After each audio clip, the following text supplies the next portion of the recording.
Anda bisa bayangkan tuh ya, kali pertama dalam sejarah kita lihat ya kepemimpinan Pak Sigit ini membongkar kasus besar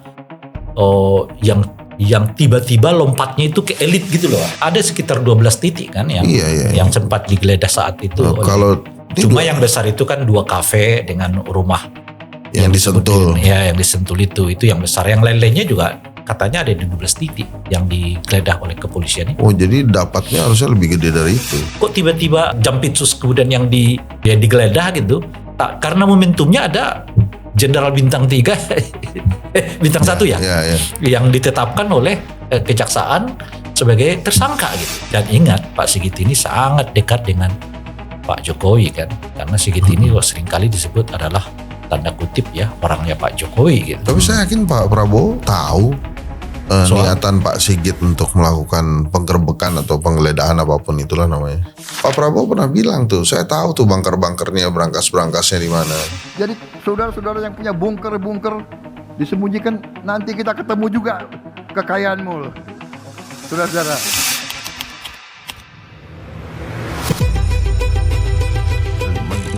Beberapa jam yang lalu angka itu lahir dari ada seorang miris, saya nggak usah sebutkan namanya itu. Soekarno itu dia PMI kan.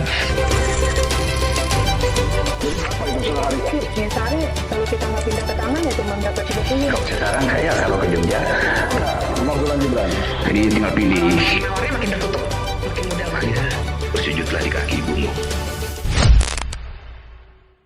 Bismillahirrahmanirrahim. Assalamualaikum warahmatullahi wabarakatuh.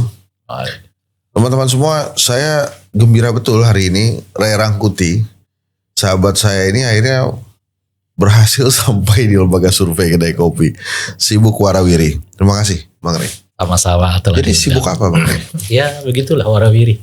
Warawiri cari duit atau warawiri ngeberesin negara? Itu 2 hal yang penting itu. Kalau tergantung posisinya di mana. Nah. Kalau di sana mereka bilang sibuk warawiri untuk nyinyir kata. Kalau nggak nyinyir nggak makan. Habis itu gitu kan. Aduh. Bang, kita masuk ke kejadian akhir ini yang ada penggerbekan atau ya penggerbekan lah kita katakan oleh Kepolisian Republik Indonesia ke sebuah kafe di Bilangan Jakarta Selatan. Kemudian ada rumah di daerah Bogor sana. Dan yang mengejutkan ditemukan hampir 0,5 triliun harta kekayaan. Baik itu dalam bentuk uang asing ya, mata uang asing dan logam mulia. Itu kayak film-film tuh ya, rumahnya tuh ada berangkasnya. Dan yang paling fenomenal lagi, wah itu memang rumah saya, tapi isinya bukan punya saya gitu. Jadi sekarang ada tren baru, kalau beli rumah cek dulu ada berangkasnya nggak, gitu kan? Tapi yang menarik lagi, biasa ini netizen itu justru tidak terlalu banyak memperbincangkan penggerbekannya. Tapi mereka justru lebih banyak memperbincangkan uangnya, jumlah uangnya. Mungkin karena ekonomi kita lagi susah ya, mereka tuh konsentrasinya ke uangnya. Itu uang siapa? Kemudian siapa yang memberikan uang itu? Kan nggak mungkin logam mulia 1 kilogram itu dicicil kan? Pasti langsung berbentuk logam mulia logaman itu kan? Siapa yang memberikan itu? Sampai kemudian banyak yang mendesas-desuskan, wah ini adalah sebuah aksi balasan. Karena sebelumnya ada yang sudah ditangkap capek-capek sampai di pra-peradilan, sampai kejaksaan dilepas, gitu ya. Terus ada yang bilang, wah ini pasti ada yang marah karena pentolan-pentolan MBG kemarin digerebek. Waduh, terus ada juga ini gara-gara kesombongan kejaksaan memamerkan triliunan hasil sitaan. Nah gitu-gitulah. Ya kita ini kan ketawa-ketawa aja kan. Sampai yang paling ultimate, ini pasti persaingan antara Prabowo dan Jokowi dimulai. Karena Pak Jokowi mulai halan-halan dengan sepatu rodaku kiri kanan gitu kan lagunya gitu ya. Jadi saya khusus memanggil Bang Ray Rangkuti yang warawiri di televisi. Jadi ini ada apa sebetulnya? penggerbekan ini kisahnya, benarkah ada persaingan antar aparat? Oh, bahkan ada yang sebentar lagi, sedikit lagi boleh prolognya. Ada yang bilang begini, kenapa kemudian ada perjanjian antara Panglima TNI dengan Kejaksaan untuk melindungi rumah-rumah jaksa? Apakah rumah-rumah jaksa itu menjadi sasaran tembak rudal-rudal Israel gitu ya? Atau langsung negara mana yang kemudian mengincar rumah-rumah jaksa itu sehingga harus dijaga oleh TNI? Jadi banyak nih obrolan-obrolan seperti ini warawiri kemana-mana, termasuk sih menurut saya yang paling ultimate itu.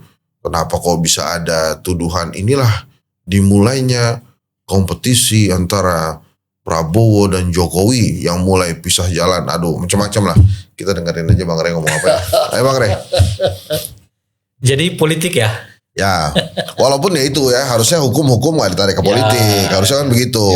Cuma ya bolehlah kita bahas bumbu-bumbu ini nih, menurut Bang Rey gimana? Kalau hubungan Pak Prabowo dengan Pak Jokowi itu bukan hanya ini.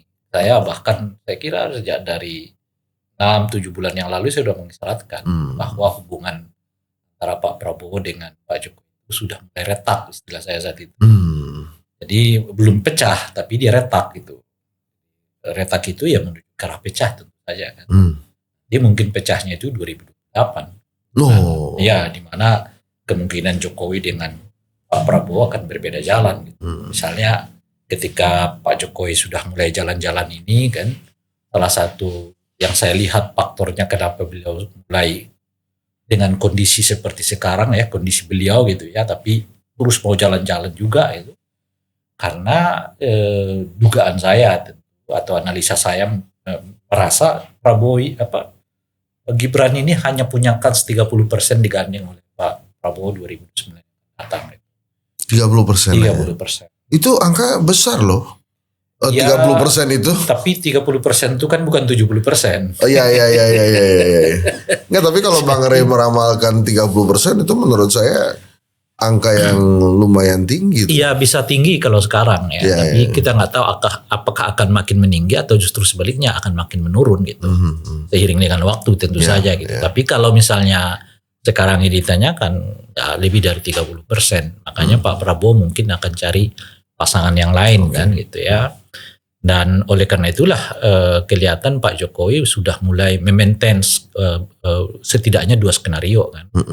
Bahkan mungkin 3 skenario. Skenario pertama itu tetap bersama dengan Pak Prabowo, itu kelihatan harga matinya gitu ya. Tapi kalau tidak ya mendorong Gibran entah untuk RI 1 atau RI 2 tidak bersama dengan Pak Prabowo, tentu dengan yang lain gitu ya. Dan boleh jadi skenario jangka pendek. Yang tadi itu kan jangka panjang ya. 2029 tuh. Jangka pendek apa? Jangka pendek itu mana tahu ada sesuatu yang membuat Pak Prabowo tidak bisa melanjutkan masa jabatannya sampai 2029. Ya, Gibran sudah dipersiapkan untuk bisa menerima estafet kepemimpinan itu gitu. Kenapa dilakukan sekarang itu ya karena ada kesan yang saya baca Gibran ini susah diterima publik gitu loh. Gibran ini susah diterima publik ya. Betul. Kesan ya. Iya, dan saya kira kesan itu kuat sekali di tengah masyarakat ya kan. Nah, jadi misalnya ketika ini kita buat contoh aja, ketika misalnya ada yang menyebut Pak Prabowo ini misal ya, jangan sampai nanti dibilang saya makar lagi gitu ya. Ini analisa. Ya kan yang dibilang saya sedang menghasut gitu ya. Misalnya jadi ada orang mengatakan sebaiknya Pak Prabowo cukup salah sampai sekarang gitu ya. Tapi kata Prabowo itu dengan sendirinya ada di dalamnya Gibran tuh. Gitu. Jadi nggak terpisah. Jadi meskipun nama Prabowo yang disebutkan itu di dalamnya terbuat ada Gibrannya. Jadi itu paket yang kalau untuk sama-sama berhenti itu paket yang sama gitu loh. Kecuali untuk jalan lagi gitu kan. Nah ini bedanya dengan Pak Harto dengan Habibie dulu kan. Kalau Pak Harto diminta mundur saat itu ya Pak Harto, belum tentu Pak Habibie gitu.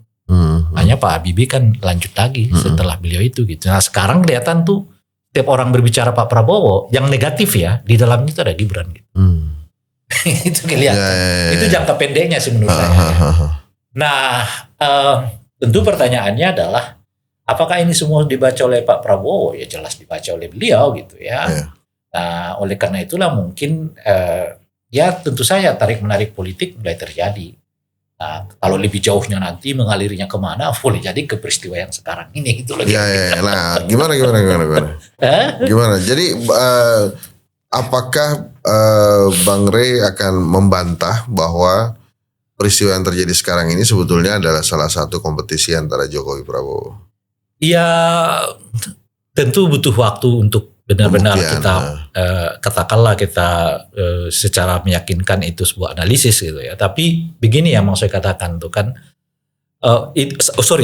yang kedua tentu itu bukan juga salah satu faktor ya. Jadi peristiwa ini menurut saya sih banyak backgroundnya. Bahkan aktor-aktornya menurut saya menyumbang untuk terjadinya kasus yang seperti sekarang gitu ya.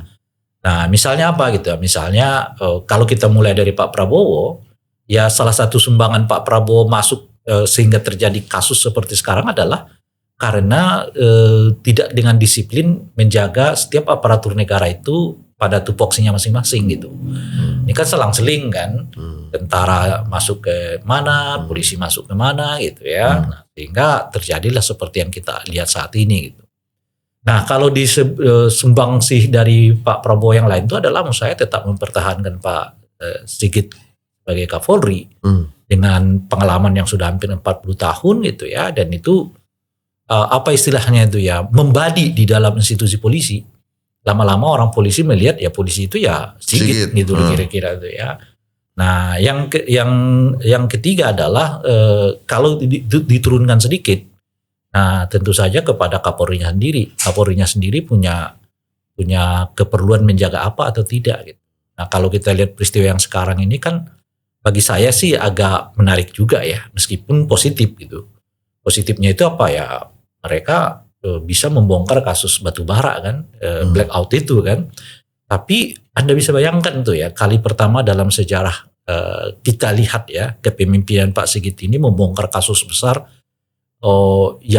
yang tiba-tiba lompatnya itu ke elit gitu loh. Ya langsung ke jantung bahkan. Ke jantungnya itu kan. Gitu. Bahkan saya kira belum ada ya, hanya beberapa waktu setelah beberapa orang ditetapkan sebagai tersangka, dan umumnya itu adalah swasta kan, bukan aparat pemerintah gitu ya. Jadi ini langsung gitu terjadilah apa namanya itu ya, kalau istilahnya itu penggerebekan, tapi sebetulnya kan apa namanya itu ya, pemeriksaan atau atau apa namanya itu ya, penggeledahan ya terhadap beberapa yang merujuk kepada salah seorang petinggi di Kejaksaan Agung gitu. Nah muncullah rumor itu yang kita sebutkan itu tadi gitu ya. Nah ini faktor yang terkait dengan aktor Pak Sigitnya gitu. Dan ingat Pak Sigit ini sangat dekat dengan Pak Jokowi kan, karena Sigit ini seringkali disebut adalah tanda kutip ya orangnya Pak Jokowi gitu. Nah sementara kalau kita lihat ya, yang di eranya Pak Prabowo ini sangat mengandalkan Kejaksaan Agung untuk tanda kutip lagi ya, untuk menegakkan hukum pidana terhadap mereka yang dikaitkan dengan tindak pidana korupsi gitu. Terutama tambang ya. Tambang ya kan, kemudian hutan gitu ya. Nah sekarang yang terkait dengan MBG gitu. Kan itu pun di luar dugaan kita ya. Bahwa kejaksaan bisa menetapkan 3 orang itu dari 3 background yang berbeda loh itu. Satu TNI, satu polisi, dan satu ya apa namanya sipil lah ya gitu ya. Dan itu apa namanya itu ya, bisa dilakukan oleh Kejaksaan Agung kalau nggak ada sinyal sinyal backup dari Pak Prabowo, itu sulit dilakukan oleh Kejaksaan Agung gitu. Nah ini yang kita lihat komplit apa namanya itu ya. Jadi itu yang kita sebut ini bukan nggak tunggal juga ya, tapi ya banyak faktor. Ada mungkin urusan soal ketersinggungan di dalam gitu ya, ada urusan soal menjaga masing-masing gitu ya. Tapi ada juga soal faktor Pak Prabowo yang memang membuka celah ini bisa terjadi seperti yang sekarang gitu ya. Dan tentu mungkin juga ada urusan soal kepentingan politik di dalam yang kepentingan itu berbasis pada kepentingan ekonomi gitu. Tapi saya yakin Pak Prabowo tahu niatan Pak Sigit untuk melakukan penggerbekan atau penggeledahan apapun itulah namanya. Menurut Bang Rey gimana? Maksudnya tahu gimana? Tahu dia, jadi artinya merestui kepolisian untuk melakukan hal itu ke tubuh kejaksaan. Oh, karena kan waktu itu nanti tolong dicari footage-nya.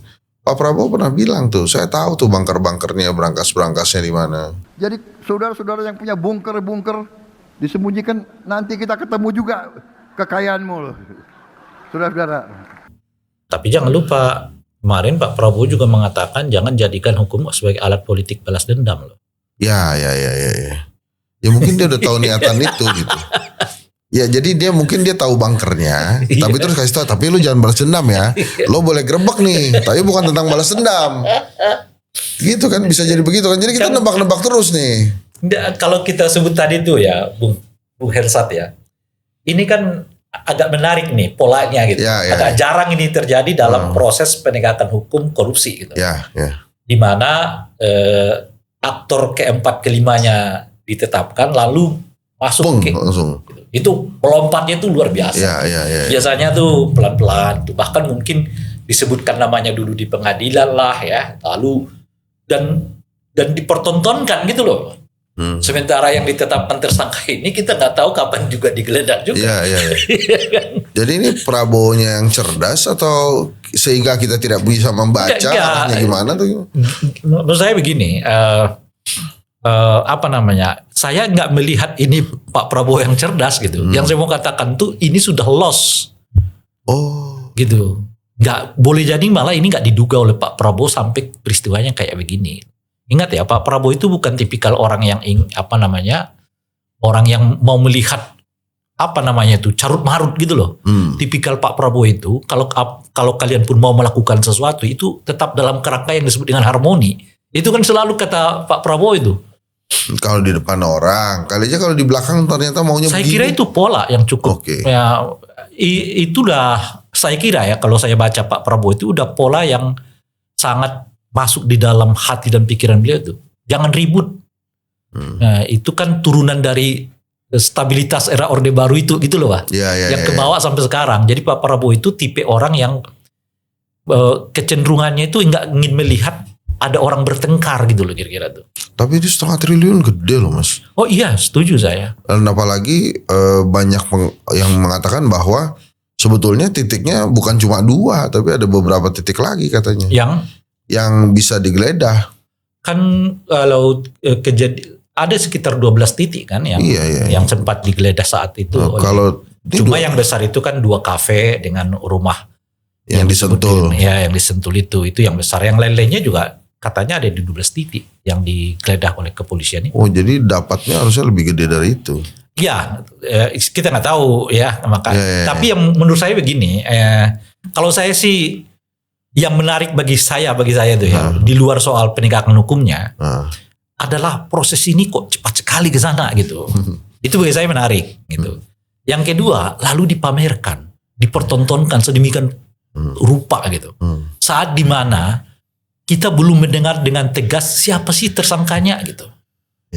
Nah, setelah saya lacak-lacak, ternyata beberapa jam mungkin ya sebelum dilakukan penggeledahan itu sudah ada penetapan tersangkanya. Nah, hampir swasta semua tuh para tersangka ini. Nah, yang saya mau katakan lagi, tersangkanya aja kita nggak pernah dengar digeledah gitu loh ya kan.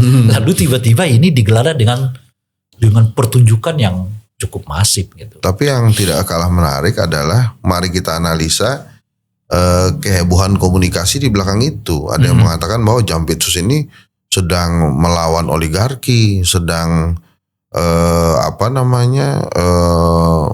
menyelidiki kasus BGN, kasus MBG.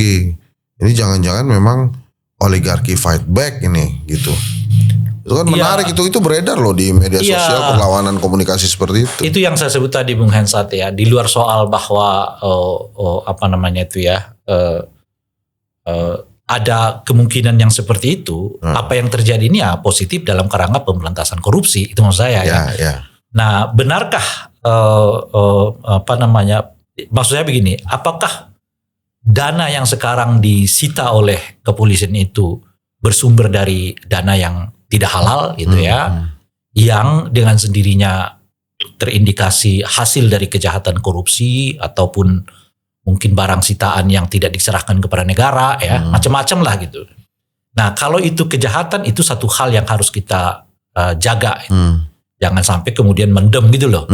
Tapi bahwa prestasi kejaksaan selama ini itu yang bahkan pada tingkat tertentu saya kira saya sudah nyatakan di beberapa tempat dan di beberapa media online. Sekarang orang tuh melihat jauh lebih maju kejaksaan ini dalam konteks pemberantasan korupsi dibanding KPK sekalipun gitu. Ya, itu true lah. Nah, jadi sebelum kita ke kasus timah yang Bangka lah ya kan, yang hampir mencapai 176 sekian triliun kan saat itu ya. Nah, jadi setelah itu kan beruntut nih. Tapi sebelum itu sudah juga beberapa kasus yang dilakukan oleh Kejaksaan Agung. Gitu. Sementara saat yang bersamaan ya, KPK-nya hanya urusannya kepala daerah, bupati, wali kota. Bahkan citranya dianggap tidak terlalu membantu pemberantasan korupsi karena yang didapat akhirnya kecil-kecil. Persepsinya begitu, walaupun kecil korupsi. Iya, setuju kita. Jadi kan dalam setidaknya 2 tahun terakhir ini kan, wajah kejaksaan yang beringas terhadap korupsi itu jauh lebih menonjol dibanding KPK gitu maksudnya. Dan Febri menjadi salah satu hal kinclongnya. Iya. Tapi lagi-lagi kita ingatkan, bukan berarti kita mau mengatakan bahwa apa yang dilakukan oleh kepolisian ini tidak tepat gitu. Kita harus apresiasi kepolisian.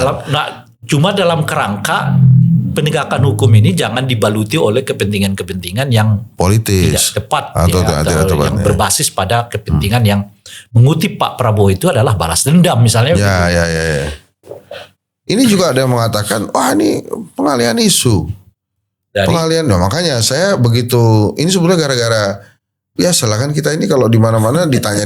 Saya naik LRT juga tadi pagi tuh mau siaran di Mos Radio, kan lebih cepat naik LRT dari rumah tuh.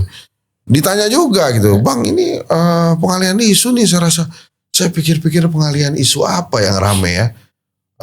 Kerugian Mesir yang dikalahkan oleh wasit terhadap Argentina misalnya, nggak mungkin. Kau juga percaya dikalahkan oleh wasit? Ya kira-kira begitulah. Nggak mungkin juga sejauh itu pengalihan isu Piala Dunianya kan. Terus apakah pemakaman Ali Khamenei ya? Bukan juga. Apakah Raja Juli yang bercerita tentang perjalanan sebuah amplop gitu ya misalnya, ataukah gara-gara Pak Jokowi mulai safari politik gitu? Wah ini apa sih, kenapa kemudian ada satu kejadian yang heboh dianggap ini pengalihan isu nih, menurut Bang Rey gimana? Ada, kalau terkait dengan itu kan ada isu baru. Apa itu? Pertama, pra peradilan Roy Suryo kan dimenangkan oleh pengadilan. Nah ya itu ijazah Jokowi bisa juga gitu.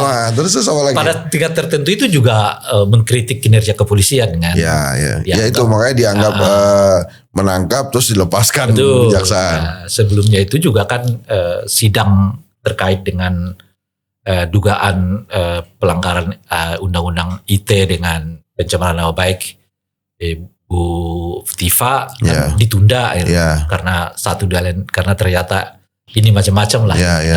Tapi ya tentu itu kan isu yang sebetulnya nggak bisa dibilang baru, itu yang cukup lama beredar dan sebagainya gitu. Tapi saya kira bukan soal pengalihan isu ya. Itu satu. Yang kedua, kita itu terbiasa dengan pola yang kayak begini sebenarnya gitu. Sehingga mulailah publik mereka-reka ini ada apa gitu. ini. Selalu biasa ada persoalan sangat besar, muncul isu besar lagi ya, dan seterusnya gitu. Tapi kalau saya sendiri sih mau mengatakan begini. Pola ini sudah terbiasa dibaca oleh publik dan jangan berpikir bahwa publik juga akan melupakannya gitu ya. Yang ada mungkin publiknya itu memendamnya. Karena muncul isu baru lagi gitu. Tapi isu ini tetap ada. Yang pada momen tertentu, pada tingkat tertentu, ya dia akan keluar dengan sendirinya. Nah itu tinggal tunggu waktu saja gitu. Nah peristiwa ini kalau menurut saya, kalaupun mau disebut karena ingin menutupi isu tertentu gitu, boleh jadi, tapi jangan berharap bahwa isu ini akan hilang dari ingatan masyarakat. Iya karena ini aparat penegak hukum dan uangnya luar biasa. Dan gini ya, ini kan polisi nggak mungkin lagi mundur kan? Ya. Karena itu tadi mereka membukanya dengan sangat terang benderang. Ya, penggeledahan dilakukan gitu. Itu jarang loh kita lihat polisi melakukan itu gitu ya. Penggeledahan dikumpulkan, ya, gini beritanya dibuat besar gitu. Bagaimana mereka mundur dari peristiwa ini? Sulit. Nah, ya artinya akan jalan nih. Nah, kalau ternyata akhirnya kemudian berhenti di tempat itu, nggak berkembang dari apa yang sekarang, ya polisinya yang kemudian akan banyak dikritik oleh publik gitu. Tapi yang justru menarik nih, rakyat itu, kalau tadi saya perjalanan lagi-lagi LRT ini, nggak banyak yang membicarakan tentang penggerbekan itu. Mereka oke lah, ini ada jaksa yang digerebek oleh polisi gitu ya, dan kemudian ditemukan harta di sana. Justru publik itu tertarik sama uangnya. Yang pertama, uang ini dari mana, kemudian diapain, dan menariknya lagi, tadi ada yang nyeletuk. Itu kalau dolarnya langsung ditukar, mungkin langsung menguat itu rupiah gitu ya. Tapi kan tidak dilakukan. Bahkan dikatakan bahwa itu kalau emasnya itu langsung dijual atau langsung dimasukkan ke kas negara, mungkin itu akan membantu kas negara. Tapi kenapa kemudian larinya justru masyarakat itu lebih ke uangnya, bukan lagi penindakan hukumnya gitu. Kenapa Bang? Ya Anda udah menjelaskannya tadi kan. Yang masyarakat kita sekarang lagi kesulitan memang ya. Jadi melihat bongkahan emas dan sebagainya, ya mungkin bisa menolong ekonomi kita ya. Tapi apa catatan lagi Bang Rey terhadap kasus ini? Ada catatan lagi ya? Yang ya kalau kan saya menyebut tadi bahwa situasi ini bisa seperti sekarang tuh karena juga ada peran dari Pak Prabowo yang tidak secara disiplin menjaga institusi-institusi negara ini untuk taat pada tugas dan kewenangannya masing-masing gitu ya. Nah, oleh karena itu mungkin ini bukan lagi-lagi ya kita itu kan begitu tuh. Ini pelajaran lah gitu. Tapi seringkali kita menyebut ini pelajaran-pelajaran, tapi bangsa kita ini rasanya nggak pernah naik kelas gitu ya, putarnya di situ-situ aja gitu. Tapi oke lah kita pakai istilah itu dulu untuk mengatakan ini saya kira waktunya lah kembali kita mendisiplinkan semua institusi-institusi negara kita. Yang keamanan bergerak di keamanan, yang pertahanan bergerak di pertahanan gitu ya, yang ketua MPR ya harus menjaga wibawanya sebagai ketua MPR, jangan mau diutus-utus oleh presiden gitu loh. Jadi kita disiplin menjaga tugas tanggung jawab kita masing-masing. Yang oposisi ya oposisi gitu ya. Jangan kalah pemilu malah nyebrang ke sono ya kan. Kita kan semua orang punya perannya masing-masing gitu loh. Tapi ini ada lagi ungkapan yang ngeri. Bang Ensa kata dia, ini perang ini akan terus berlanjut nggak antar institusi ini? Apakah mereka akan terus-menerus saling buka-bukaan? Nah, menurut Bang Rio ada dua ya. Pertama tentu kalau kasus ini terus secara hukum berlanjut, dia akan berlanjut. Nah yang kedua, dia juga akan berlanjut kalau Pak Prabowo nggak membenahinya. Membenahinya bagaimana? Itu yang kita sebutkan itu tadi kan. Jadi polisi ya, tertib lah di bidang penegakan hukum dan ketertiban gitu ya. Dan tapi kalau masih seperti yang sekarang polanya, ya lagi-lagi ini akan lanjut. Bahkan ada yang mengatakan gini, itu nggak mungkin akan ada pengadilan buat Jampitsus nanti. Bagaimana ceritanya walaupun dia sudah mundur, ada jaksa menuntut jaksa, ya misalnya nanti dia mundur, ada jaksa menuntut jaksa. Pasti itu kan ada awkward moment di pengadilan. Bahkan sampai segitunya tuh rakyat tuh mempertanyakan kasus ini. Ya soal dituntut atau tidak kan nanti tergantung kepada hasil penyidikan dari kepolisian. Kalau kemudian polisi menemukan 2 alat bukti yang cukup, ya mau tidak mau harus diserahkan kepada kejaksaan, dan kejaksaannya kalau dibaca kuat ya dilakukan. Nah tapi masalahnya menurut saya lagi-lagi bukan persoalan tuntut menuntut itu. Nah persoalan menuntut Jampitsus ini gitu. Tapi apakah ini berimplikasi terhadap kemungkinan munculnya luka di antara dua institusi ini gitu. Nah jadi karena kita udah lihat polanya dari dahulu Bung. Ya kan? Ya ini sekarang cicak versus buaya versus komodo kan. Apa istilah orang ya kan. Dari dulu kan kita udah lihat. Kalau udah ini diganggu, luka datang ya kan. Kalau ada prajurit yang dipanggil KPK, KPK-nya bisa digeruduk dan sebagainya. Jadi ini pola yang kita lihat. Nah makanya karena ada perasaan kesatuan yang terlalu kuat di internal mereka kan. Jadi makanya tidak terlalu mengejutkan juga bagi kita untuk nyari-nyari kemana-mana. Kok tiba-tiba kejaksaan yang kemudian Jampitsus kemudian yang di istilahnya itu ya digeledah gitu. Karena momentumnya ada Jenderal Bintang 3 Bintang 1 ya. Yang ditetapkan oleh kejaksaan sebagai tersangka gitu. Nah, polanya kan begini gitu.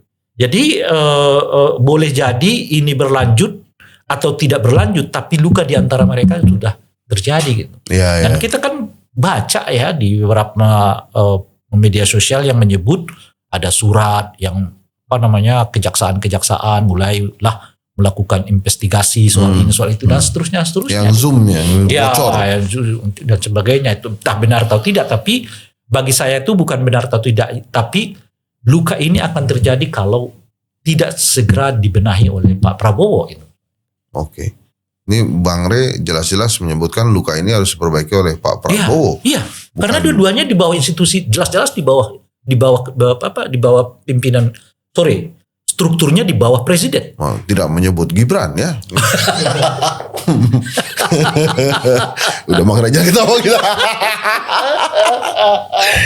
Itu tapi kita dukung lah ya Kepolisian Republik Indonesia dan Kejaksaan Republik Indonesia untuk terus memperbaiki diri. Kemudian terus-menerus melakukan penegakan hukum, pemberantasan korupsi. Kita harus dukung itu.